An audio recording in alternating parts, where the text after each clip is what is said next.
지금 전 세계가 흔들리고 있습니다. 중동전쟁이 터지고 기름값이 치솟았습니다. 한국 원화 환율이 1,500원을 돌파했습니다. 전문가들은 경고했습니다. 수출이 무너진다고, 경제가 위기라고. 그런데 이상한 일이 벌어졌습니다. 세계가 패닉 상태인 그 순간 한국의 반도체 수출이 160% 폭등했습니다. 사상 최고치입니다. 환율이 오를수록, 전쟁이 심해질수록 한국의 숫자는 올라갔습니다. 왜 한국만 올라가는 걸까요? 하버드의 수잔 콜린스 교수가 답했습니다. 한국이 칼을 뽑으면 되돌릴 수 없습니다. 예고도 없습니다. 타협도 없습니다. 규칙을 쓰기 시작하는 순간 그 시장은 끝납니다. 전기차 배터리 규격 한국이 썼습니다. 5세대 이동통신 기준 한국이 만들었습니다. 60조짜리 캐나다 잠수함 계약 지금 이 순간 한국이 독일과 맞붙고 있습니다. 막으려 해도 이미 늦습니다. 경고 없이 초토화합니다. 그게 한국입니다. 지금부터 그 충격적인 기록을 공개합니다. 시청하기 전 구독과 좋아요, 댓글에 대한민국 최고라고 응원해주세요. 안녕하세요. 저는 막시밀리안 바우어입니다. 독일 뮌헨 출신으로 지금은 미국 하버드 로스쿨에서 나라와 나라 사이의 무역 규칙을 연구하는 박사과정 학생입니다. 쉽게 말해 어떤 나라가 어떤 조건으로 물건을 사고 팔 수 있는지, 그 규칙을 누가 만들고 누가 따르는지를 공부하는 사람입니다. 제가 이 이야기를 꺼내는 건 딱 한 가지 이유 때문입니다. 제 생각이 완전히 뒤집힌 날이 있었습니다. 그날은 수잔 콜린스 교수님의 수업 첫날이었습니다. 그런데 그 전에 먼저 이 숫자를 보십시오. 2026년 2월. 전 세계가 중동전쟁으로 흔들리고 있었습니다. 기름값이 치솟고 환율이 요동쳤습니다. 각국 경제가 패닉 상태였습니다. 그런데 그 혼란 속에서 단 한 나라만 조용히 웃고 있었습니다. 그달 반도체 수출 160.9% 급증. 251억 달러. 사상 최고치. 세계가 흔들릴수록 이 나라의 숫자는 올라갔습니다. 그 나라가 어디인지 아십니까? 콜린스 교수님은 수업 첫날 강의실 불을 끄셨습니다. 스크린에 숫자 하나가 떴습니다. 12배. 교수님이 입을 여셨습니다. 한국이 20년 만에 세계 기술 규칙을 장악한 속도입니다. 강의실이 순간 굳었습니다. 저는 독일 출신입니다. 당연히 의아했습니다. 한국이요? 중국이 아니고요? 미국이 아니고요? 옆에 앉은 에밀리가 중얼거렸습니다. 중국이 세계 최대 제조국 아닌가요? 라훌이 손을 들었습니다. 인도 인구가 14억인데 한국 5천만이 세계 규칙을 만든다고요. 교수님은 그 반응을 예상하셨던 듯 조용히 말씀하셨습니다. 한국이 칼을 뽑으면 되돌릴 수 없습니다. 예고도 없습니다. 타협도 없습니다. 규칙을 쓰기 시작하는 순간 그 시장은 끝납니다. 저는 그 말이 과장이라고 생각했습니다. 독일이 세계의 규칙을 만드는 나라입니다. 독일 자동차 안전 기준이 세계 표준입니다. 독일 산업 규격이 전 세계 제조업의 기준입니다. 내가 왜 이 수업에서 불편해야 하는가? 교수님은 표준이 무엇인지 설명하셨습니다. 쉽게 말씀드리겠습니다. 고속도로 통행권을 만든 사람이 있다고 생각해 보십시오.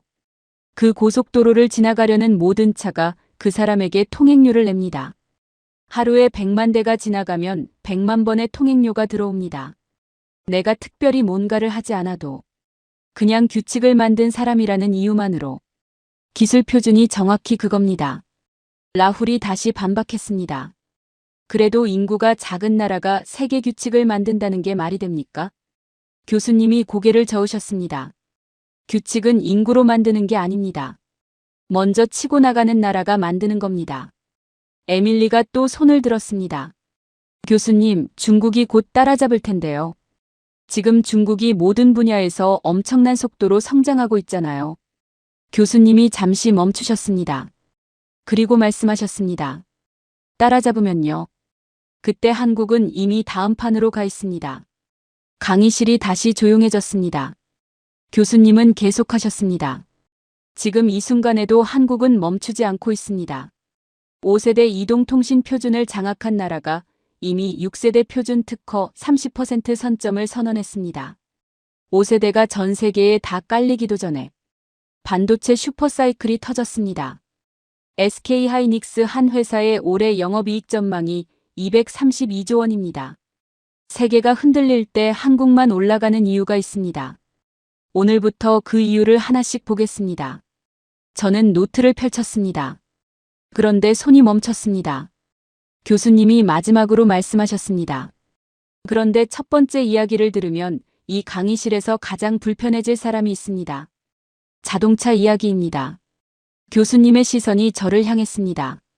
저는 그 시선의 의미를 이미 알고 있었습니다. 그래서 더 불편했습니다. 두 번째 수업이었습니다. 세미나실에 들어서니 에밀리가 라훌에게 뭔가를 속삭이고 있었습니다. 저를 보더니 에밀리가 먼저 말했습니다. 막시밀리안 씨, 지난 시간에 교수님이 자꾸 당신만 쳐다보던데요. 오늘도 그럴 것 같아요.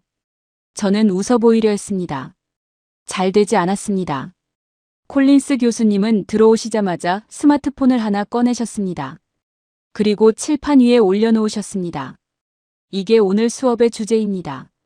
강의실이 어리둥절해졌습니다. 에밀리가 말했습니다. 교수님, 스마트폰이요? 교수님이 고개를 끄덕이셨습니다. 여러분이 매일 손에 들고 다니는 이 물건. 지금 이 순간에도 신호가 오가고 있습니다. 그 신호가 달리는 길의 규칙을 누가 만들었는지 아십니까? 라훌이 손을 들었습니다. 미국 아닌가요? 인터넷 자체가 미국이 만든 거잖아요. 에밀리가 거들었습니다. 아니면 유럽이요. GSM 같은 이동통신 표준은 유럽이 먼저 만들지 않았나요? 교수님이 고개를 저으셨습니다. 지금 여러분이 쓰는 5세대 이동통신. 그 핵심 규칙을 만든 나라는 한국입니다. 강의실이 순간 조용해졌습니다. 교수님은 설명을 시작하셨습니다. 1990년대 초반으로 가겠습니다. 당시 이동통신 시장에서 두 가지 방식이 경쟁하고 있었습니다. 쉽게 말씀드리겠습니다. 좁은 골목길에 차가 여러 대 동시에 지나가야 하는 상황을 생각해 보십시오.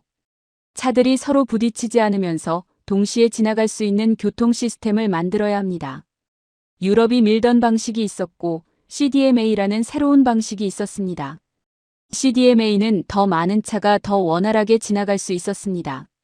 문제가 있었습니다. 아직 아무도 써본 적 없는 방식이었습니다. 실패하면 한국만 세계 통신망에서 고립되는 위험한 선택이었습니다. 에밀리가 반박했습니다. 교수님, 그럼 한국은 왜 그 위험한 선택을 한 건가요? 검증된 유럽 방식을 따라가는 게 더 안전하지 않았나요? 교수님이 말씀하셨습니다. 안전한 선택은 유럽 방식을 따라가는 거였습니다. 그런데 그렇게 하면 어떻게 됩니까? 유럽 기업들이 이미 쥔 특허를 한국이 영원히 사야 합니다. 남이 만든 규칙 위에서 영원히 통행세를 내는 나라로 사는 겁니다. CDMA는 위험했습니다. 실패하면 모든 걸 잃을 수 있었습니다. 하지만 성공하면 새로운 규칙의 주인이 될 수 있었습니다. 한국은 그 도박을 택했습니다. 저는 그 설명을 들으며 솔직히 인정했습니다. 독일이라면 어떤 선택을 했을까? 아마 유럽 방식을 따라갔을 겁니다. 안전하고 검증된 길을. 독일은 검증된 것을 더 완벽하게 만드는 나라지 검증되지 않은 것에 먼저 뛰어드는 나라가 아니니까요. 1996년 한국은 CDMA를 세계 최초로 실제 사람들이 돈을 내고 쓸 수 있게 만들었습니다. 도박이 적중했습니다. CDMA는 3세대 이동통신의 핵심 기술이 됐습니다. 라훌이 손을 들었습니다. 교수님, 그건 운이 좋았던 거 아닌가요? 교수님이 말씀하셨습니다. 한 번이라면 운입니다. 그런데 이 패턴이 반복됩니다. 4세대 이동통신에서도 한국은 세계 최초 상용화를 달성했습니다. 5세대에서도 마찬가지였습니다. 3세대, 4세대, 5세대. 3번 연속 세계 최초를 달성한 나라는 한국뿐입니다. 에밀리가 다시 손을 들었습니다. 교수님, 그래도 최초가 그렇게 중요한 건가요? 우리도 5세대 이동통신 잘 쓰고 있잖아요. 교수님이 칠판에 짧게 적으셨습니다. 쓸 때마다 한국에 통행세를 냅니다. 그리고 말씀하셨습니다. 지금 이 강의실 안에 있는 스마트폰이 몇 대입니까? 20대쯤 되겠죠. 그 20대가 신호를 주고받을 때마다 한국 기업의 특허 사용료가 들어갑니다. 전 세계의 스마트폰이 몇 대입니까? 50억 대가 넘습니다. 50억 대가 신호를 주고받을 때마다, 기지국이 세워질 때마다, 통신 장비가 팔릴 때마다 그 돈이 한국으로 들어갑니다. 규칙을 만든 대가입니다. 강의실이 조용해졌습니다. 이번엔 다른 종류의 조용함이었습니다. 저는 그 말을 들으며 불편해졌습니다. 독일 통신 회사들이 5세대 이동 통신 서비스를 팔고 있습니다. 그런데 그 서비스의 핵심 규칙은 한국이 만든 겁니다. 독일이 통신 사업을 할 때마다 한국에 통행세를 내는 구조. 그것도 모르고 있었습니다. 저는 그 생각을 억지로 지우려 했습니다. 이동통신은 독일이 원래 강한 분야가 아닙니다. 독일은 자동차가 있습니다. 세계 최고의 자동차. 거기서는 독일이 당연히 규칙을 만들고 있을 겁니다. 그때 교수님이 스크린에 새로운 숫자를 띄우셨습니다. 30%. 교수님이 말씀하셨습니다. 한국 정부가 공식 선언한 목표입니다. 6세대 이동통신 표준 특허 세계 1위 수준 30% 선점. 2030년 세계 최초 상용화. 2028년 미국 로스앤젤레스 올림픽 시범 서비스. 에밀리가 놀라며 말했습니다. 5세대도 전 세계에 아직 다 안 깔렸는데 6세대를요? 교수님이 말씀하셨습니다. 그게 한국의 속도입니다. 경쟁자들이 5세대를 따라잡으려 달려오는 동안 한국은 이미 6세대 규칙을 쓰고 있습니다. 3세대, 4세대, 5세대에서 반복된 패턴입니다. 쫓아가면 이미 늦습니다. 한국이 칼을 뽑으면 되돌릴 수 없다는 말이 바로 이겁니다. 라훌이 조용히 중얼거렸습니다. 쫓을수록 격차가 벌어지는 구조네요. 강의실 안에 묘한 침묵이 흘렀습니다. 에밀리도 라훌도 더 이상 손을 들지 않았습니다. 교수님이 마무리하셨습니다. 다음 시간에는 독일이 가장 자랑하는 산업 이야기를 하겠습니다. 자동차입니다. 막시밀리안, 다음 시간에는 노트를 2권 가져오십시오. 한 권으로는 모자랄 수 있습니다. 웃음이 번졌습니다. 이번엔 저도 따라 웃었습니다. 하지만 배속이 쌓였습니다. 세미나실을 나서며 저는 스마트폰을 꺼냈습니다. 독일 미넨의 아버지에게 전화를 걸었습니다. 신호가 가는 동안 생각했습니다. 지금 이 전화 신호가 한국이 만든 규칙 위에서 달리고 있다는 것을, 그리고 그 통행세가 지금 이 순간에도 한국으로 들어가고 있다는 것을. 아버지가 전화를 받으셨습니다. 나중에 다시 걸게요. 드릴 말씀이 생겼는데 아직 정리가 안 됐습니다. 아버지가 물으셨습니다. 무슨 일이야? 저는 잠시 생각하다 답했습니다. 한국 이야기입니다. 우리가 몰랐던 한국 이야기요. 3번째 수업이었습니다. 저는 그날 세미나실 문 앞에서 잠깐 멈췄습니다. 지난 시간 교수님이 하신 말씀이 머릿속에서 맴돌았습니다. 노트를 2권 가져오라는 말. 그 말이 농담이 아닐 수 있다는 생각이 들었습니다. 노트를 한 권 더 챙겨왔습니다. 세미나실 안으로 들어서니 에밀리와 라훌이 이미 나란히 앉아 있었습니다. 에밀리가 저를 보며 말했습니다. 오늘은 자동차 이야기라던데요. 막시밀리안 씨한테 유리한 날 아닌가요? 저는 그 말에 고개를 끄덕였습니다. 속으로는 그렇게 생각했습니다. 자동차는 독일의 자존심입니다. 벤츠, BMW, 폭스바겐. 150년 넘게 세계 자동차 산업의 규칙을 만들어 온 나라가 독일입니다. 이 주제에서만큼은 밀릴 게 없었습니다. 콜린스 교수님은 세미나실에 들어서시며 칠판에 짧은 문장 하나를 적으셨습니다. 엔진이 바뀌면 규칙도 바뀐다. 그리고 아무 설명 없이 참석자들을 둘러보셨습니다. 오래 기다리셨습니다. 그 침묵이 불편했습니다. 저도 모르게 몸이 앞으로 기울었습니다. 교수님이 입을 여셨습니다. 오늘은 자동차 이야기를 하겠습니다. 정확히는 자동차의 심장이 바뀌는 이야기입니다. 에밀리가 손을 들었습니다. 교수님, 전기차 이야기인가요? 사실 전기차 시장은 중국이 가장 강하지 않나요? BYD가 GM을 제치고 세계 6위 자동차 기업이 됐잖아요. 교수님이 고개를 끄덕이셨습니다. 맞습니다.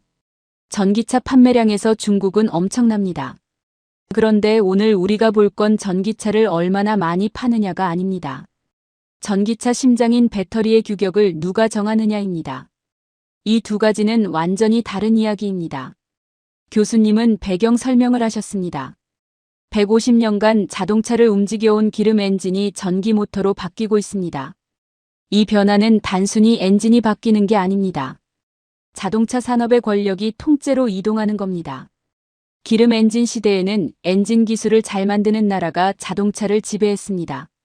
독일이 그 자리에 있었습니다. 그런데 전기차 시대에는 배터리가 핵심입니다.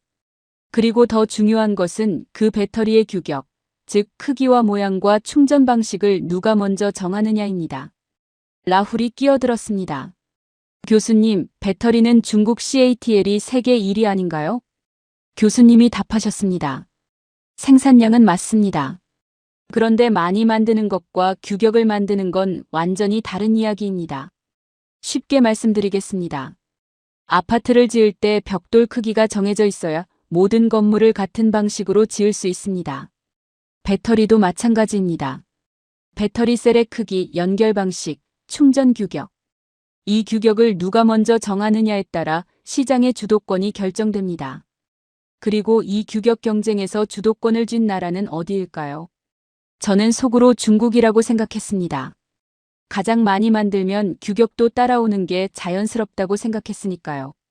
교수님이 말씀하셨습니다. 한국입니다.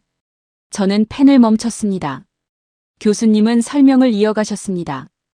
한국의 LG에너지솔루션, 삼성 SDI, SK온.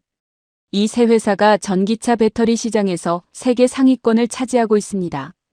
그런데 더 중요한 건 이 회사들이 배터리 기술에서 앞서 나가면서 배터리 규격을 정하는 국제 논의에서도 목소리를 가장 크게 내고 있다는 겁니다. 배터리 크기를 어떻게 할지, 충전 방식을 어떻게 통일할지, 안전 기준을 어떻게 정할지. 이 논의에서 한국 기업들이 앞장서고 있습니다. 교수님은 잠시 멈추셨습니다. 그리고 천천히 말씀하셨습니다. 그 결과가 어떻게 나타났는지 아십니까? 테슬라, BMW, 폭스바겐, 메르세데스 벤츠. 이 세계 최고 자동차 회사들이 한국 배터리 규격에 맞춰 차량을 설계하기 시작했습니다. 강의실이 완전히 조용해졌습니다. 저는 그 말이 귀에 들어오는데 시간이 걸렸습니다. BMW가 한국 규격에 맞춰 차를 설계한다. 폭스바겐이. 메르세데스 벤츠가. 저도 모르게 말이 나왔습니다.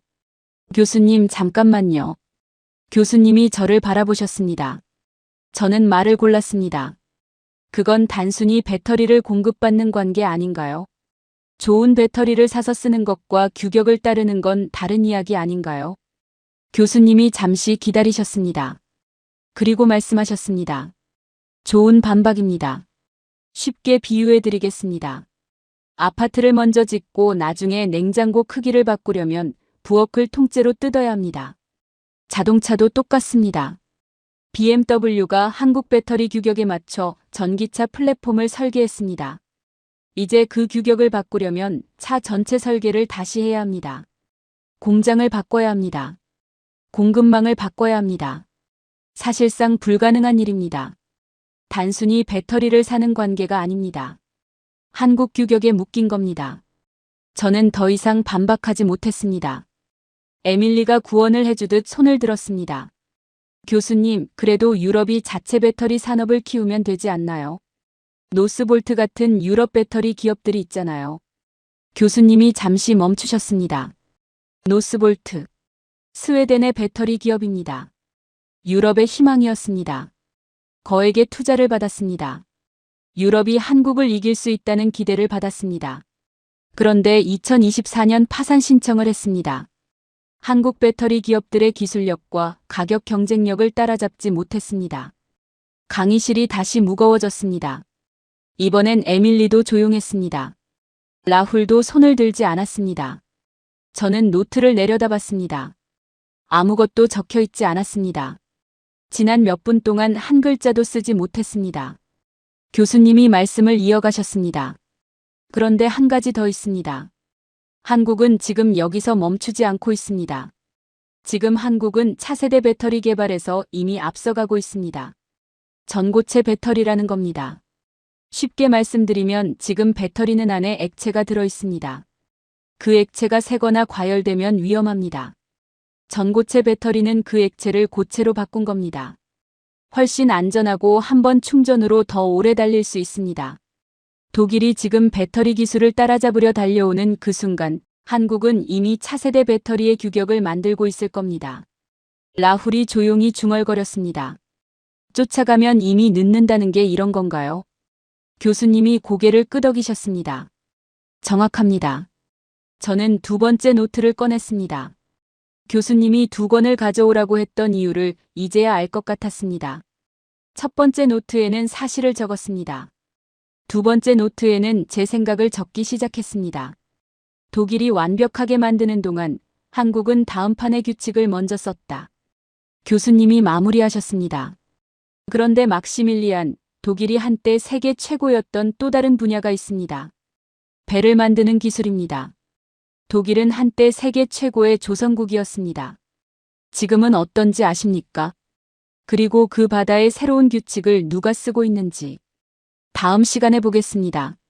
저는 세미나실을 나서며 스마트폰으로 뉴스를 검색했습니다.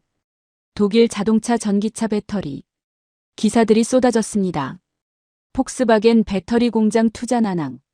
BMW 한국 배터리 공급 확대. 메르세데스 벤츠 삼성 SDI와 장기 공급 계약. 저는 스마트폰을 주머니에 넣었습니다. 독일이 배터리 자체 생산을 선언하는 동안 한국은 이미 독일 자동차 회사들과 장기 공급 계약을 맺고 있었습니다. 규격으로 묶고 물량으로도 잠그는 구조였습니다. 이중으로 묶여 있었습니다. 바깥 공기가 차가웠습니다. 그런데 얼굴이 뜨거웠습니다. 네 번째 수업이었습니다. 저는 그날 세미나 시작 전에 뉴스를 확인했습니다. 중동전쟁 여파로 국제유가가 또 올랐습니다. 환율이 1,500원을 넘었다는 기사도 보였습니다. 세계가 에너지 때문에 흔들리고 있었습니다. 그런데 그 혼란 속에서 한국 조선소 수주 잔량이 사상 최대를 기록했다는 기사가 눈에 들어왔습니다. 저는 그 기사를 잠깐 바라보다가 스마트폰을 주머니에 넣었습니다. 뭔가 이상했습니다. 세계가 흔들릴수록 한국에 일이 몰리는 구조. 왜 그런 걸까? 세미나실에 들어서니 에밀리가 먼저 말했습니다. 오늘은 바다 이야기래요. 독일은 잠수함이라도 있으니 괜찮지 않아요?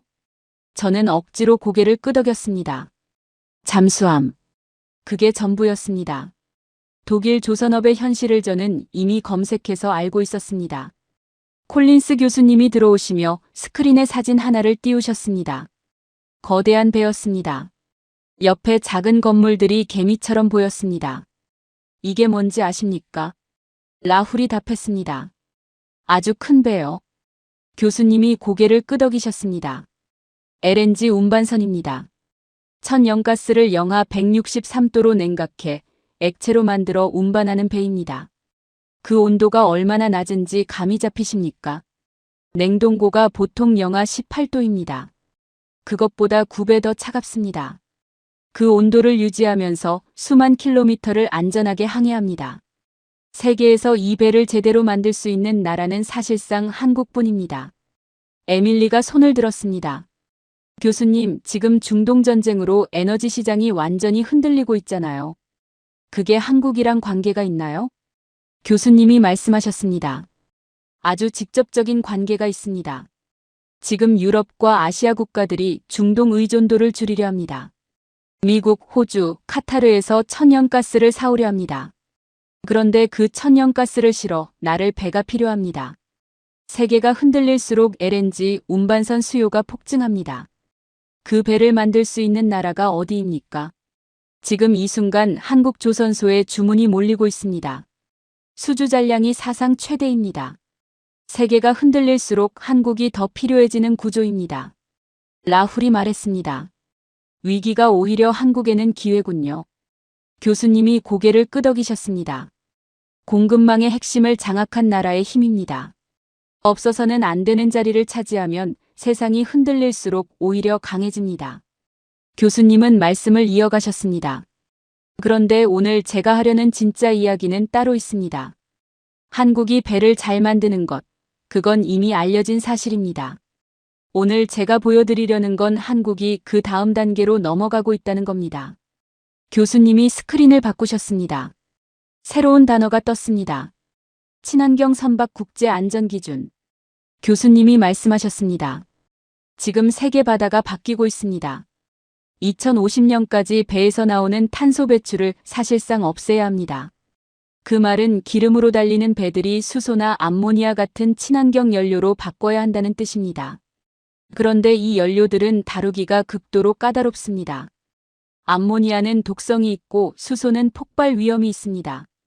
이런 연료를 싣고 수만 킬로미터를 안전하게 항해하려면 극도로 정밀한 국제 안전 기준이 필요합니다. 그 기준을 지금 누가 만들고 있는지 아십니까? 이번엔 아무도 손을 들지 않았습니다. 모두가 이미 알고 있었습니다. 교수님이 말씀하셨습니다. 한국입니다. 지금 이 순간도 진행 중입니다. 에밀리가 반박했습니다. 교수님, 안전 기준을 만드는 것과 배를 잘 만드는 건 별개 아닌가요? 기준만 만든다고 시장을 가져갈 수 있나요? 교수님이 고개를 저으셨습니다. 바로 그 질문이 핵심입니다. 쉽게 비유해 드리겠습니다. 운동화 크기 규격을 내가 만든다고 생각해 보십시오. 저는 당연히 제 발 크기에 맞는 규격을 만들 겁니다. 그러면 제 공장에서 만든 운동화가 규격에 가장 잘 맞을 겁니다. 다른 회사들은 제 규격에 맞춰 처음부터 다시 설계해야 합니다. 안전 기준도 마찬가지입니다. 내가 만든 기준이니 내 배가 가장 잘 맞습니다. 그게 보이지 않는 벽입니다. 겉으로는 안전을 위한 기준이지만 실질적으로는 그 기준을 못 맞추는 나라들이 시장에 들어오지 못하게 막는 구조입니다. 저는 그 말을 듣고 등이 서늘해졌습니다. 저는 무역 규칙을 연구하는 사람입니다. 이 개념을 너무나 잘 알고 있었습니다. 그걸 한국이 조선업에서 실행하고 있었습니다. 제가 연구하는 법의 영역에서 한국이 가장 정교한 전략을 쓰고 있었습니다. 라훌이 손을 들었습니다. 교수님, 그럼 중국 조선업은요? 물량으로는 이미 한국을 앞섰다고 들었는데요. 교수님이 답하셨습니다. 일반 화물선 물량은 중국이 앞섭니다. 그런데 기술이 어렵고 이익이 많이 남는 배 시장은 다릅니다. 영하 163도를 견디는 LNG 운반선, 초대형 컨테이너선. 이런 배는 한국이 사실상 독점합니다. 그리고 앞으로 나올 친환경 선박 시장. 기준을 먼저 만드는 나라가 그 시장을 먼저 가져갑니다.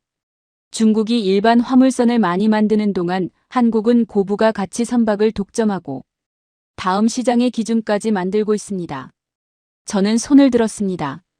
교수님, 독일은 이 시장에서 어떤 위치에 있습니까? 교수님이 잠시 저를 바라보셨습니다. 그리고 천천히 말씀하셨습니다. 독일 조선업이 지금 무엇을 만들고 있는지 아십니까? 저는 대답하지 못했습니다. 이미 알고 있었습니다. 군함, 잠수함. 상선 시장에서 독일의 이름은 찾기 어렵습니다. 교수님이 말씀하셨습니다. 독일은 상선 시장에서 이미 오래전에 물러났습니다. 그 자리를 한국이 채웠습니다. 그리고 지금 그 시장의 미래를 결정할 친환경 선박 기준을 한국이 만들고 있습니다. 독일이 다시 그 시장에 들어오려면 한국이 만든 기준을 따라야 합니다. 강의실이 무거운 침묵으로 가득 찼습니다. 교수님이 마무리하셨습니다. 오늘 이야기는 여기까지입니다. 그런데 다음 시간에는 스크린에 숫자 하나가 뜰 겁니다. 26조. 그 숫자 뒤에 붙은 이야기를 들으면 이 강의실에서 가장 놀라는 사람이 생길 겁니다. 기술을 배운 나라가 기술을 가르쳐준 나라를 꺾은 이야기입니다. 그것도 스파이까지 동원한 방해를 뚫고. 에밀리가 눈을 크게 떴습니다. 스파이요? 교수님이 고개를 끄덕이셨습니다. 다음 시간에 보겠습니다. 세미나실을 나서며 저는 다시 스마트폰을 꺼냈습니다. 아까 봤던 기사가 다시 눈에 들어왔습니다. 한국 조선소 올해 수주 잔량 사상 최대. 중동 전쟁 속 에너지 수요 폭증. 이제 그 기사가 다르게 읽혔습니다. 세계가 흔들릴수록 한국이 더 필요해집니다. 에너지를 실어 나를 배를 만드는 나라가 한국뿐이기 때문입니다. 그리고 앞으로 나올 친환경 선박의 기준도 한국이 만들고 있습니다. 없어서는 안 되는 나라. 그게 한국이 만들어 온 자리였습니다. 저는 스마트폰을 주머니에 넣었습니다. 그리고 다음 시간이 기다려졌습니다. 스파이 이야기 26조. 도대체 어떤 이야기길래? 5번째 수업이었습니다. 저는 그날 세미나실에 들어서기 전에 잠깐 멈췄습니다. 지난 시간 교수님이 하신 말씀이 머릿속에서 떠나지 않았습니다. 스파이까지 동원했다는 말. 그리고 26조라는 숫자. 도대체 어떤 이야기길래 스파이까지 나오는 걸까? 자리에 앉으니 에밀리가 먼저 말했습니다. 저 오늘 일찍 왔어요. 스파이 이야기가 너무 궁금해서요. 라훌도 고개를 끄덕였습니다. 저도요. 도대체 어떤 나라가 스파이를 동원했다는 건지. 저는 그 두 사람을 보면서 처음으로 생각했습니다. 저만 불편한 게 아니구나. 한국이라는 나라가 이 강의실 전체를 흔들고 있었습니다. 콜린스 교수님이 들어오시며 스크린에 바로 숫자를 띄우셨습니다. 26조 원. 그리고 말씀하셨습니다. 이게 오늘 이야기의 중심입니다. 그런데 그 전에 먼저 1970년대로 가야 합니다. 교수님이 원자력 발전소 이야기를 꺼내셨습니다. 1970년대 한국은 원자력 발전소 기술이 전혀 없었습니다. 미국과 프랑스에서 기술을 통째로 사왔습니다. 설계도도 외국 것이었고 핵심 부품도 수입했습니다. 처음 원전을 지을 때는 외국 기술자들이 직접 와서 한국 사람들에게 가르쳐줬습니다. 완전히 남의 기술로 남의 방식대로 지은 겁니다. 라훌이 손을 들었습니다. 교수님, 그건 많은 나라가 하는 방식 아닌가요? 기술을 사서 배우는 건 일반적인 방법 아닌가요? 교수님이 고개를 끄덕이셨습니다. 맞습니다. 기술을 사서 배우는 건 일반적입니다. 그런데 대부분의 나라는 거기서 멈춥니다. 사온 기술을 그대로 씁니다. 작동만 하면 됩니다. 한국은 달랐습니다. 쉽게 말씀드리겠습니다. 요리를 배운다고 생각해 보십시오. 대부분의 사람은 레시피를 사서 그대로 따라 만듭니다. 그런데 한국은 레시피를 사온 다음 왜 이 재료를 이만큼 넣었는지, 왜 이 순서로 요리하는지를 파헤쳤습니다. 그리고 더 맛있게 만드는 자기만의 방법을 찾았습니다. 원전도 마찬가지였습니다. 기술을 사온 다음 분해하고 분석하고 개량했습니다. 그 과정이 수십 년에 걸쳐 이어졌습니다. 그리고 결국 독자적인 원전 모델을 만들었습니다. 에밀리가 반박했습니다. 교수님, 독자 개발까지는 중국도 인도도 했잖아요. 그게 그렇게 특별한 건가요? 교수님이 기다렸다는 듯이 말씀하셨습니다. 바로 그 질문이 오늘의 핵심입니다. 독자 개발 자체가 놀라운 게 아닙니다. 그 다음이 놀라운 겁니다. 강의실이 조용해졌습니다. 교수님이 말씀하셨습니다. 2009년 한국은 아랍에미리트 원전 건설을 수주했습니다. 수주란 그 공사를 맡기로 계약했다는 뜻입니다.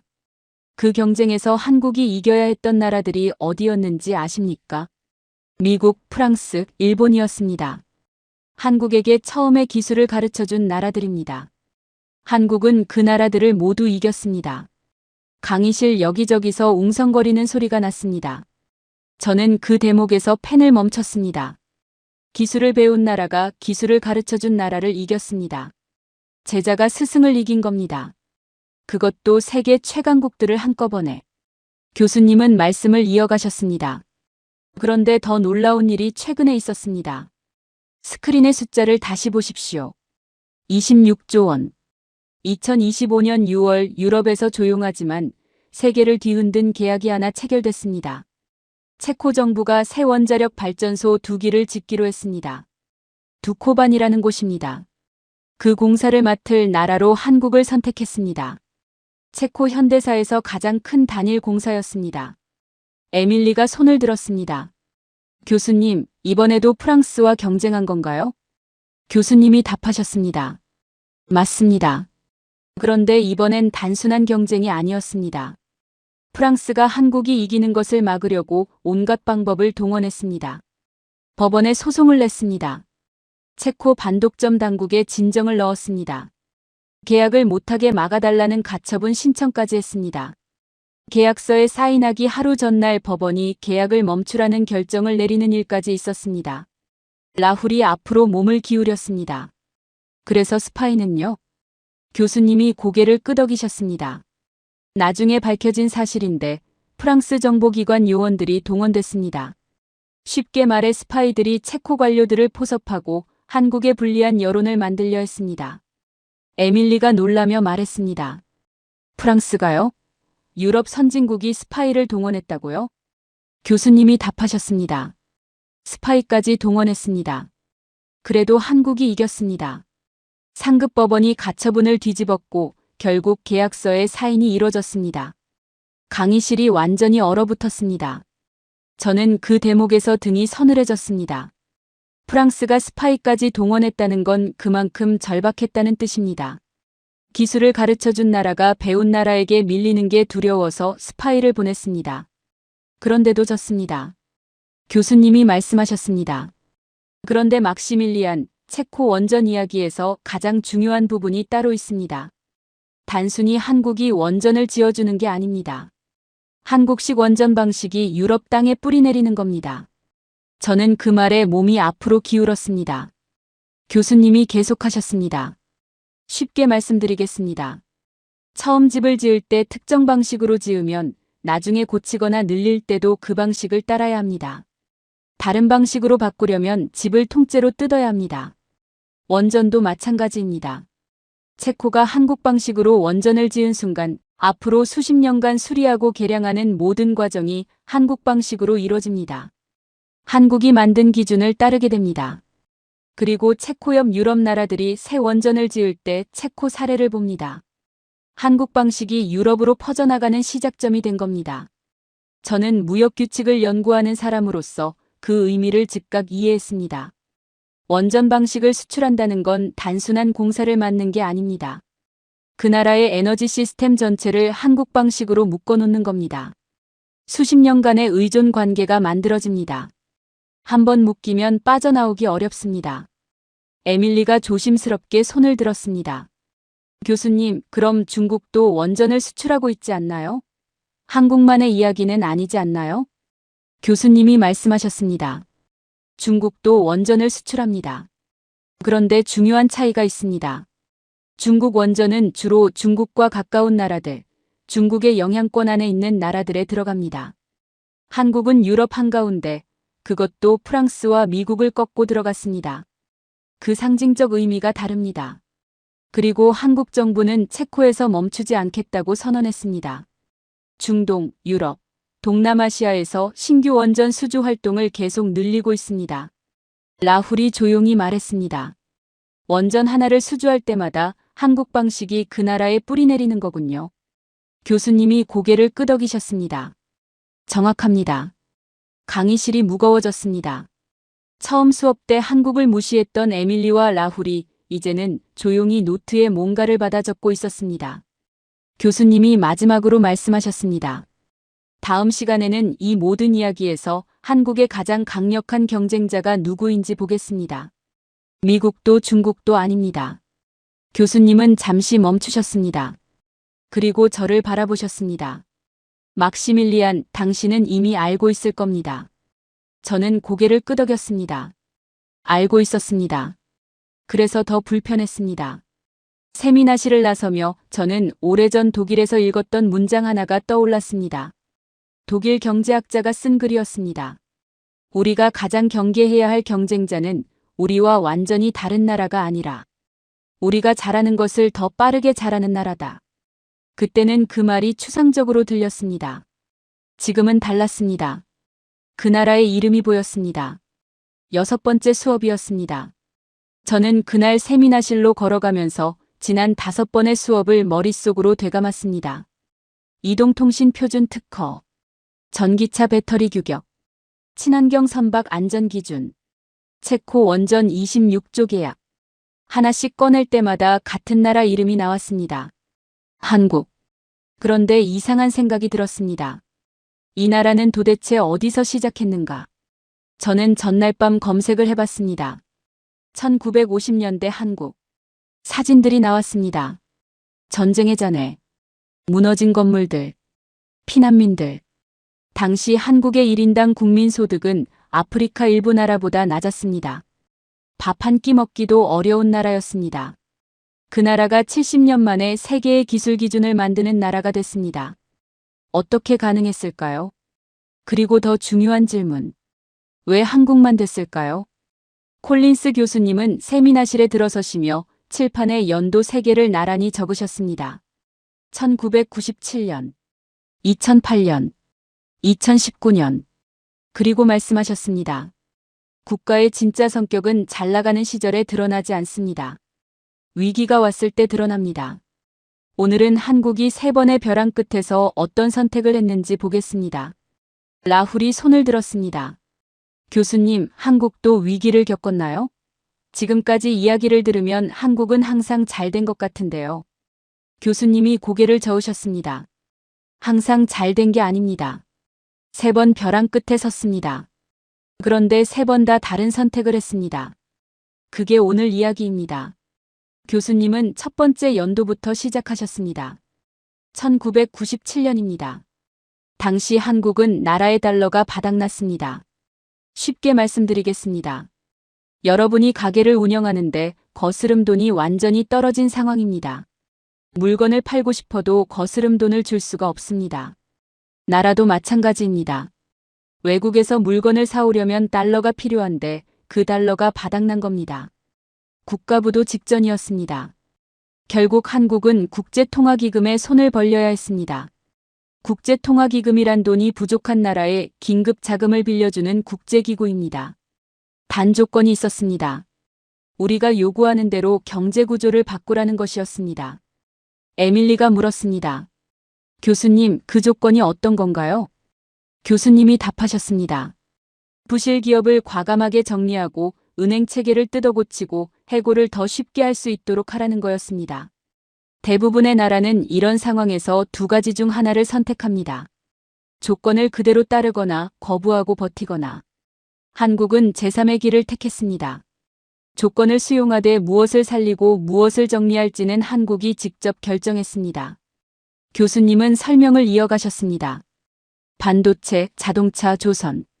이 3가지 전략 산업은 어떤 상황에서도 포기하지 않았습니다. 구조 조정을 기회로 삼아 오히려 이 분야의 경쟁력을 더 끌어올렸습니다. 그리고 국민들이 나섰습니다. 당시 한국 국민들은 자발적으로 금을 모아 나라에 바쳤습니다. 결혼반지, 돌반지, 갑으로 내려오던 금부치까지 내놓았습니다. 라훌이 놀라며 말했습니다. 국민들이 자발적으로요? 강제로 한 게 아니고요? 교수님이 고개를 끄덕이셨습니다. 자발적으로 했습니다. 경제학적으로 보면 개인이 금을 팔아 나라 빚을 갚는 게 합리적인 계산으로 나오지 않습니다. 그런데 그 상징적 의미가 엄청났습니다. 국민들이 나라의 빚을 자기 빚처럼 느꼈다는 겁니다. 결과는 어땠을까요? 한국은 국제통화기금 구제금융을 예정보다 3년 일찍 갚았습니다. 2001년이었습니다. 전 세계가 놀랐습니다. 에밀리가 조용히 말했습니다. 국민들이 그렇게 움직이는 나라는 흔하지 않겠네요. 교수님이 2번째 연도로 넘어가셨습니다. 2008년입니다. 미국에서 시작된 금융위기가 전 세계를 강타했습니다. 대형 은행들이 무너지고 주가가 폭락했습니다. 한국도 영향을 받았습니다. 그런데 이번에는 달랐습니다. 한국은 국제통화기금에 가지 않았습니다. 스스로 위기를 관리했습니다. 이유가 있었습니다. 1997년의 경험을 학습했기 때문입니다. 달러를 충분히 쌓아뒀고 위기 대응 시스템을 미리 만들어뒀습니다. 미국, 일본, 중국과 서로의 화폐를 필요할 때 빌려 쓸 수 있는 약속도 미리 해뒀습니다. 같은 위기가 와도 준비한 나라와 준비하지 않은 나라의 결과는 달랐습니다. 라훌이 말했습니다. 같은 실수를 반복하지 않았군요. 교수님이 고개를 끄덕이셨습니다. 정확합니다. 한국은 실패해서 배웠습니다. 그리고 같은 함정에 다시 빠지지 않았습니다. 교수님은 3번째 연도를 가리키셨습니다. 2019년입니다. 이번엔 전쟁도 금융위기도 아니었습니다. 일본이었습니다. 일본 정부가 갑자기 한국에 대한 반도체 핵심 소재 수출을 규제하겠다고 선언했습니다. 반도체를 만드는데 반드시 필요한 재료들인데 그 대부분을 한국은 일본에서 수입하고 있었습니다. 일본의 의도는 분명했습니다. 한국을 외교적으로 압박해 양보를 얻어내려는 것이었습니다. 에밀리가 손을 들었습니다. 교수님, 그럼 한국 반도체 산업이 마비된 건가요? 교수님이 말씀하셨습니다. 마비될 수도 있었습니다. 핵심 재료가 들어오지 않으면 반도체를 만들 수 없으니까요. 대부분의 나라라면 협상 테이블에 앉아 양보했을 겁니다. 그런데 한국은 다른 선택을 했습니다. 양보 대신 국산화를 선언했습니다. 3년 안에 이 소재들을 우리 손으로 만들겠다고 했습니다. 라훌이 반박했습니다. 교수님, 현실적으로 가능한 건가요? 일본이 수십 년간 쌓아온 기술을 3년 만에 따라잡는다고요? 교수님이 답하셨습니다. 저도 처음엔 그렇게 생각했습니다. 그런데 한국은 해냈습니다. 정부와 기업과 연구소가 한 방향으로 움직였습니다. 위기가 자원을 집중시켰습니다. 3년이 지나자 핵심 소재의 상당 부분이 국산화됐습니다. 일본 의존도가 오히려 빠르게 줄었습니다. 압박이 역효과를 낸 겁니다. 에밀리가 처음으로 조용히 고개를 끄덕였습니다. 교수님은 칠판의 새 연도를 다시 가리키셨습니다. 1997년, 2008년, 2019년. 세 번의 위기에서 한국은 같은 패턴을 반복했습니다. 굴복하지 않고 도망치지 않고 위기를 오히려 더 강해지는 발판으로 바꿨습니다. 그런데 왜 한국만 이게 됐을까요? 비교를 해보겠습니다. 교수님은 칠판에 세 나라 이름을 적으셨습니다. 브라질, 멕시코, 말레이시아. 브라질을 보겠습니다. 1970년대에 야심찬 산업화를 시작했습니다. 항공, 자동차, 조선 모든 분야에 투자했습니다. 그런데 경제 위기가 오자 산업정책 전체를 포기했습니다. 지금 브라질의 주요 수출품이 무엇인지 아십니까? 대두, 철광석, 원유입니다. 땅에서 캐내거나 수확한 것들입니다. 40년 전으로 돌아간 겁니다. 라훌이 물었습니다. 교수님, 그건 브라질이 자원이 풍부하기 때문 아닌가요? 교수님이 고개를 저으셨습니다. 자원이 풍부해서 포기한 게 아닙니다. 위기 앞에서 더 쉬운 길을 택했습니다. 자원을 파는 게 산업을 키우는 것보다 훨씬 쉬우니까요. 한국에는 자원이 없었습니다. 포기할 자원도 없었습니다. 그래서 멈출 수가 없었습니다. 교수님은 멕시코로 넘어가셨습니다. 멕시코는 미국과 자유무역 협정을 맺은 뒤 제조업이 빠르게 성장했습니다. 공장이 들어서고 일자리가 생겼습니다. 그런데 그 공장들은 멕시코 회사가 아니었습니다. 미국 기업들의 조립 공장이었습니다. 부품은 수입하고 조립해서 미국에 수출하는 구조. 수십 년이 지난 지금도 그 구조에서 벗어나지 못했습니다. 멕시코 브랜드로 세계 시장에서 팔리는 제품을 떠올려 보십시오. 좀처럼 생각나지 않을 겁니다. 에밀리가 말했습니다. 한국과 멕시코가 비슷한 시기에 산업화를 시작했다고 하지 않았나요? 교수님이 고개를 끄덕이셨습니다. 1960년대입니다. 비슷한 시기에 출발했습니다. 그런데 지금의 위치는 완전히 다릅니다. 멕시코는 남의 규칙을 따르는 나라에 머물렀고 한국은 자기 규칙을 만드는 나라가 됐습니다. 말레이시아 이야기도 하겠습니다. 말레이시아는 프로톤이라는 국산 자동차 브랜드를 키우려 했습니다. 한국의 현대자동차처럼 독자 브랜드로 세계 시장에 나서겠다는 꿈이었습니다. 하지만 중간에 방향을 바꿨습니다. 투자를 줄이다가 결국 중국 기업에 지분을 넘겼습니다. 독자 브랜드의 꿈을 스스로 포기한 겁니다. 반면 한국은 현대자동차에 대한 투자를 멈추지 않았습니다. 위기가 와도 실패해도 계속 밀어붙였습니다. 지금 현대자동차는 세계 3위 자동차 그룹입니다. 라훌이 조용히 말했습니다. 공통점이 보입니다. 브라질, 멕시코, 말레이시아. 중간에 멈췄습니다. 교수님이 고개를 끄덕이셨습니다. 정확합니다. 중간에 멈췄습니다. 위기가 오거나 더 쉬운 길이 보이면 방향을 틀었습니다. 한국은 멈추지 않았습니다. 위기가 와도 압박이 와도 더 쉬운 길이 보여도 계속 갔습니다. 자원도 없고 땅도 작고 전쟁의 잿더미에서 시작했기 때문에 멈출 수가 없었습니다. 그게 역설적으로 한국을 강하게 만들었습니다. 에밀리가 처음으로 손을 들지 않고 혼자 중얼거렸습니다. 없었기 때문에 더 강해진 나라네요. 교수님이 말씀하셨습니다. 그리고 그 패턴이 지금도 이어지고 있습니다. 지금 이 순간에도 한국은 멈추지 않고 있습니다. 반도체 수출이 사상 최고치를 기록하고 있습니다. 중동전쟁으로 세계가 흔들리는 지금 한국의 조선 수주 잔량은 사상 최대입니다. 60조짜리 잠수함 계약을 놓고 독일과 최후의 2파전을 벌이고 있습니다. 교수님은 칠판에 두 나라 이름을 나란히 적으셨습니다. 한국, 독일, 그리고 그 사이에 물음표 하나를. 강의실이 완전히 굳었습니다. 저는 그 물음표를 바라봤습니다. 내가 왜 이 강의실에서 가장 불편한 자리에 앉아 있는지 이제 완전히 이해가 됐습니다. 교수님이 마지막으로 말씀하셨습니다. 다음 시간에는 그 물음표의 답을 찾아보겠습니다. 60조짜리 싸움. 한국 대 독일. 그리고 막시밀리안, 당신이 오늘 밤 가장 불편한 잠을 자게 될 겁니다.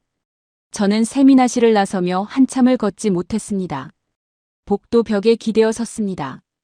브라질은 포기했습니다. 멕시코는 안주했습니다. 말레이시아는 꿈을 팔았습니다. 그리고 한국은 멈추지 않았습니다. 독일은 어느 쪽인가? 그 질문이 쉽게 지워지지 않았습니다. 7번째 수업이었습니다. 저는 그날 밤 잠을 못 잤습니다. 교수님 말씀대로였습니다. 브라질은 포기했고 멕시코는 안주했고 말레이시아는 꿈을 팔았습니다. 독일은 어느 쪽인가? 그 질문이 밤새 머릿속을 떠나지 않았습니다. 세미나실 문을 열기 전에 잠깐 멈췄습니다. 오늘은 칠판에 적힌 그 물음표의 답을 확인해야 했습니다. 한국 대 독일. 60조짜리 싸움. 독일인인 제가 이 강의실 안에서 그 이야기를 들어야 했습니다. 문을 열었습니다. 에밀리와 라훌이 이미 자리를 잡고 있었습니다. 에밀리가 저를 보며 말했습니다. 막시밀리안 씨, 오늘은 어떨 것 같아요? 독일이 이길 것 같아요? 저는 솔직하게 답했습니다. 모르겠습니다. 에밀리가 고개를 끄덕였습니다. 저도 처음엔 당연히 독일이 이길 거라고 생각했는데 요즘은 모르겠어요. 그 말이 이상하게 위안이 됐습니다. 저만 불안한 게 아니었습니다. 콜린스 교수님이 들어오시며 바로 스크린에 숫자를 띄우셨습니다. 60조 원. 그리고 말씀하셨습니다. 지금 이 순간 세계에서 가장 큰 방산 계약이 결과를 기다리고 있습니다. 캐나다 정부가 낡은 잠수함을 새 것으로 바꾸기로 했습니다. 최대 12척. 건조 비용과 앞으로 30년에서 40년간의 수리 유지 비용을 합치면 총 60조 원에 달하는 계약입니다. 우리 돈으로 60조 원이면 웬만한 나라 1년 예산에 맞먹는 규모입니다. 라훌이 손을 들었습니다. 교수님, 그 계약의 최종 후보가 두 나라라고 하셨는데 어떻게 한국이 최종 후보에 올라간 건가요? 처음에 후보가 몇 나라였나요? 교수님이 답하셨습니다. 처음엔 유럽의 네로라 하는 방산 강국들이 모두 뛰어들었습니다. 프랑스 나발그룹, 스페인 나반티아, 스웨덴 사부. 유럽 최고의 잠수함 제조사들입니다. 그 모든 나라를 제치고 최종 2파전에 남은 나라가 한국과 독일입니다. 에밀리가 눈을 크게 떴습니다. 프랑스도 스웨덴도 다 떨어졌다고요? 교수님이 고개를 끄덕이셨습니다. 전부 탈락했습니다. 한국과 독일만 남았습니다. 강의실이 술렁였습니다. 교수님은 설명을 이어가셨습니다. 한국은 하나오션과 HD 현대중공업이 손을 잡았습니다. 평소에는 서로 치열하게 경쟁하는 두 회사입니다. 그런데 이번만큼은 달랐습니다. 우리끼리 싸우는 대신 힘을 합쳐 독일과 싸우기로 한 겁니다. 하나오션이 잠수함 설계와 체계 통합을 맡고 HD 현대중공업이 세계 최고 수준의 건조 능력으로 뒷받침합니다. 독일은 티센크루프 마린 시스템즈가 나섰습니다. 수십 년간 유럽과 북대서양 군사동맹 나라들의 잠수함을 팔아온 전통 강자입니다. 라훌이 물었습니다. 교수님, 어느 쪽이 유리한가요? 교수님이 말씀하셨습니다. 독일은 오랫동안 유럽과 북대서양 군사동맹 나라들과 쌓아온 신뢰가 있습니다. 캐나다도 그 동맹에 속하니 독일에 유리한 측면이 있습니다. 그런데 한국도 강점이 있습니다. 첫째, 납기 능력입니다. 약속한 날짜에 납품하는 능력이 뛰어납니다. 독일이 5년에서 7년 걸리는 걸 한국은 2년에서 3년 안에 할 수 있습니다. 둘째 배터리 기술입니다. 잠수함이 물속에 더 오래 머물 수 있게 해주는 리튬이온 배터리 기술에서 한국이 앞서 있습니다. 잠항 시간이 기존보다 최대 3배 늘어납니다. 셋째 가격 경쟁력입니다. 에밀리가 끼어들었습니다. 교수님, 그런데 캐나다가 왜 굳이 한국 잠수함을 사려고 하는 건가요? 지리적으로도 멀고 잠수함 분야에서 한국이 독일만큼 오래된 나라도 아닌데요. 교수님이 잠깐 멈추셨다가 말씀하셨습니다. 좋은 질문입니다.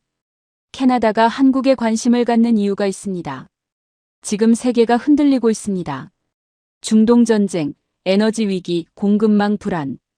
이런 상황에서 캐나다는 안보와 경제를 동시에 해결할 파트너를 찾고 있습니다. 한국은 잠수함만 파는 게 아닙니다. 한화오션은 캐나다에 잠수함 정비 시설을 짓겠다고 했습니다. HD 현대중공업은 캐나다 현지 생산 비중을 높이겠다고 했습니다. 한화그룹은 캐나다 기업들과 인공지능, 우주, 철강 분야에서 협력 계약을 맺었습니다. 잠수함 하나를 파는 게 아니라 나라 전체를 파트너로 묶겠다는 전략입니다. 라훌이 감탄하며 말했습니다. 잠수함 계약이 아니라 국가 전략이네요. 교수님이 고개를 끄덕이셨습니다. 정확합니다. 그리고 상징적인 장면이 있었습니다. 캐나다 총리가 직접 한국거제 조선소를 방문했습니다. 잠수함 안에 직접 들어가 봤습니다. 한국 재계 총수들이 캐나다로 날아갔습니다. 나라 전체가 이 계약을 위해 하나로 뭉쳤습니다. 저는 손을 들었습니다. 목소리가 평소보다 작게 나왔습니다. 교수님, 그 계약에서 독일이 이길 수 있을까요? 강의실이 완전히 조용해졌습니다. 에밀리도 라훌도 교수님을 바라봤습니다. 교수님이 잠시 저를 바라보셨습니다. 그리고 천천히 말씀하셨습니다. 가능성은 있습니다. 독일도 강합니다. 오랜 동맹관계, 유럽 방산 생태계의 신뢰. 이게 독일의 무기입니다. 하지만 솔직하게 말씀드리겠습니다. 10년 전이었다면 이런 질문 자체가 없었을 겁니다. 독일이 당연히 이겼을 겁니다. 그런데 지금 이 질문이 나온다는 것 자체가 무엇을 말하는지 생각해 보십시오. 그 말이 가슴에 박혔습니다. 10년 전이었다면 질문 자체가 없었을 겁니다. 그런데 지금은 질문이 생겼습니다. 그 질문이 생겼다는 것 자체가 이미 독일이 무언가를 잃었다는 신호였습니다. 저는 한참 동안 아무 말도 하지 못했습니다. 에밀리가 조심스럽게 말했습니다. 막시밀리안 씨, 괜찮아요? 저는 고개를 끄덕였습니다. 괜찮습니다. 그냥 생각이 많아서요. 그때 교수님이 말씀하셨습니다. 막시밀리안. 저는 고개를 들었습니다. 교수님이 천천히 말씀하셨습니다. 지금 당신의 표정이 보입니다. 자책할 필요는 없습니다. 남의 잘한 점을 인정하는 것이 자신을 낮추는 게 아닙니다. 오히려 자신이 무엇을 바꿔야 하는지 알게 해주는 겁니다. 그리고 그걸 알아차릴 수 있는 사람은 가장 불편하게 앉아 있는 사람입니다. 저는 그 말을 듣고 오랫동안 눈을 감았습니다. 교수님이 말씀하셨습니다. 다음 시간이 마지막입니다. 오늘 막시밀리안이 물었습니다. 독일이 이길 수 있냐고. 그 질문에 제대로 답하려면 먼저 다른 질문에 답해야 합니다. 한국의 가장 큰 리스크는 무엇인가? 그리고 그 답은 독일에 대한 답이기도 합니다. 세미나실을 나서며 저는 오랫동안 걷지 못했습니다. 복도 벽에 기대어 섰습니다. 이동통신 기준에서 밀렸습니다. 자동차 배터리 규격에서 밀렸습니다. 조선시장에서 물러났습니다. 원전 방식이 유럽으로 넘어오고 있습니다. 그리고 60조짜리 잠수함 계약에서 한국과 맞붙고 있습니다. 10년 전이었다면 질문 자체가 없었을 겁니다. 저는 노트를 꺼냈습니다. 새 페이지를 펼쳤습니다. 그리고 제목을 적었습니다. 독일이 놓친 것, 한국이 잡은 것. 아직 아무것도 적지 못했습니다. 하지만 그 제목만으로도 충분했습니다. 내일 마지막 수업이 끝나면 이 페이지를 채울 수 있을 것 같았습니다. 마지막 수업이었습니다. 저는 그날 아침 일찍 일어났습니다. 잠이 오지 않았습니다. 어젯밤 내내 노트에 적어둔 제목이 머릿속에서 맴돌았습니다. 독일이 놓친 것, 한국이 잡은 것. 페이지는 여전히 비어 있었습니다. 세미나실에 들어서니 분위기가 달랐습니다. 처음 수업 때 한국을 무시했던 에밀리와 라훌이 조용히 앉아 노트를 들여다보고 있었습니다. 에밀리가 저를 보며 말했습니다. 처음엔 중국 이야기인 줄 알았는데 완전히 다른 수업이 됐네요. 라훌이 조용히 말했습니다. 인도도 생각해봐야 할 게 많은 것 같아요. 저는 그 말이 마음에 남았습니다. 처음에 손을 들며 한국을 무시했던 세 사람이 이제는 각자 자기 나라를 돌아보고 있었습니다. 콜린스 교수님이 들어오시며 칠판 앞에 서셨습니다. 오늘도 아무것도 적지 않으셨습니다. 그리고 말씀하셨습니다. 오늘은 한국의 유일한 리스크를 이야기하겠습니다. 그리고 그 리스크가 여기 앉아 있는 여러분 모두에게 어떻게 연결되는지. 교수님은 영국 이야기를 꺼내셨습니다. 19세기 세계 산업 기준을 만들던 나라. 잘 나가던 시절에 안주했다가 자리를 미국에 내줬습니다. 그 다음은 일본이었습니다. 1980년대 가전제품 세계 기준을 만들던 나라. 스마트폰 시대가 오자 없었습니다. 자신이 잘하는 것을 더 완벽하게 만드는 데 집중하다가 세상이 다른 방향으로 움직이는 것을 놓쳤습니다. 저는 낮은 목소리로 말했습니다. 잘 나가던 시절에 멈췄습니다. 교수님이 고개를 끄덕이셨습니다. 정확합니다. 한국의 유일한 리스크도 그겁니다. 외부에 있지 않습니다. 중국의 추격도, 미국의 견제도, 독일의 경쟁도 아닙니다. 스스로 멈추는 것. 그게 유일한 리스크입니다. 그래서 한국은 멈추지 않습니다. 5세대가 끝나기 전에 6세대 기준을 준비합니다. 배터리가 따라잡히기 전에 전고체 배터리로 넘어갑니다. 지금 이 순간에도 반도체 수출이 사상 최고치를 경신하고 있습니다. 세계가 흔들릴수록 한국은 더 달립니다. 교수님은 저를 바라보셨습니다. 막시밀리안, 독일도 마찬가지입니다. 세계 최고의 자동차, 기계, 화학 제품.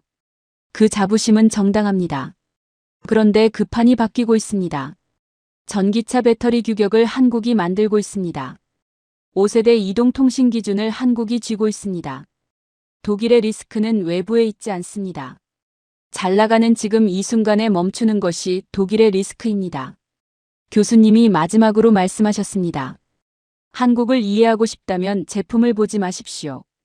그 제품이 따르는 규칙을 보십시오. 그리고 그 규칙을 누가 썼는지를 보십시오. 거기에 답이 있습니다. 독일을 걱정한다면 같은 질문을 독일에 던져보십시오. 독일이 지금 만들고 있는 규칙은 무엇입니까? 10년 후 그 규칙이 세계 기준이 될 수 있습니까? 세미나가 끝났습니다. 에밀리가 나가면서 말했습니다. 처음 수업 때 한국 무시했던 거 기억나요? 저 좀 부끄럽네요. 라훌도 말했습니다. 인구가 많다고 저절로 강해지는 게 아니더라고요. 저는 혼자 강의실에 남았습니다. 노트를 펼쳤습니다. 독일이 놓친 것, 한국이 잡은 것, 천천히 써내려갔습니다. 독일이 기름 엔진 기준을 완벽하게 만드는 동안 한국은 전기차 배터리 규격을 먼저 썼습니다. 독일이 조선 시장에서 물러나는 동안 한국은 고부가 가치 선박 시장과 친환경 선박 기준을 동시에 잡았습니다. 독일이 이동통신 기준 경쟁에서 빠져 있는 동안 한국은 3세대, 4세대, 5세대, 6세대를 연속으로 선점했습니다. 독일은 멈추지 않았습니다. 그런데 방향이 뒤를 향했습니다. 한국은 멈추지 않으면서 방향도 앞을 향했습니다. 노트를 덮고 독일 지도 교수님께 메일을 썼습니다. 제목 하나를 적었습니다. 우리가 놓친 것. 전송 버튼을 눌렀습니다. 스마트폰 화면을 바라봤습니다. 올레드 화면. 한국 규격. 5세대 통신망. 한국 기준.